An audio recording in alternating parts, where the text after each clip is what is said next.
Salut les rouleux de dés! Aujourd'hui, on va parler des vilains. Avant, j'habitais à Louisville, mais c'est pas vraiment une ville, hein?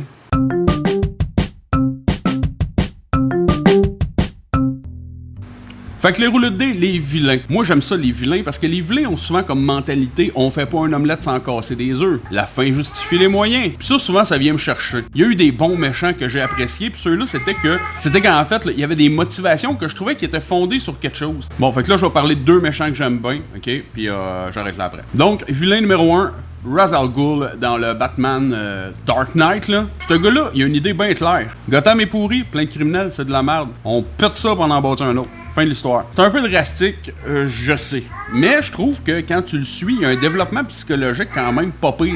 Tu viens à bout de comprendre pourquoi il fait ça, puis à quelque part, tu te dis, ouais, c'est chien, mais il a pas complètement tort. Et dans les c'est chien, mais il a pas complètement tort, Thanos, c'était pas pire aussi.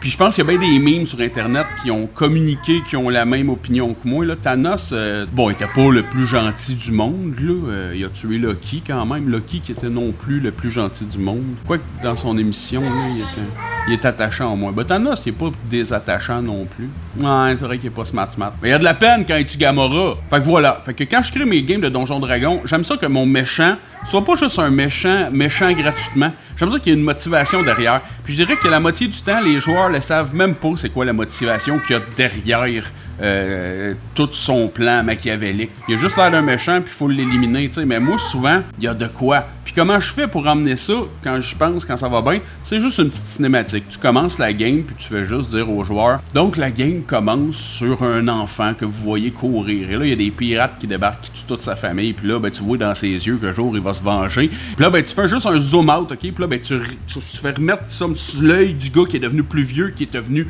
un pirate, tu sais. Puis là, ben, t'ajoutes pour ajouter 2-3 éléments là-dedans. T'sais, juste question que les joueurs comprennent qu'il est méchant, mais il y a une motivation. Ça le rend justement un peu plus attachant. Puis ça te donne un peu plus de pas d'espace, pas de nourriture, mais ça te donne de quoi pour créer sa personnalité aussi. Ça te nourrit de c'est quoi l'attitude de ce gars-là, pourquoi il est de même, puis tout. Puis plus facile à roleplayer, si c'est un verbe. That's it pour aujourd'hui, rouleux de dés. Ciao, bye!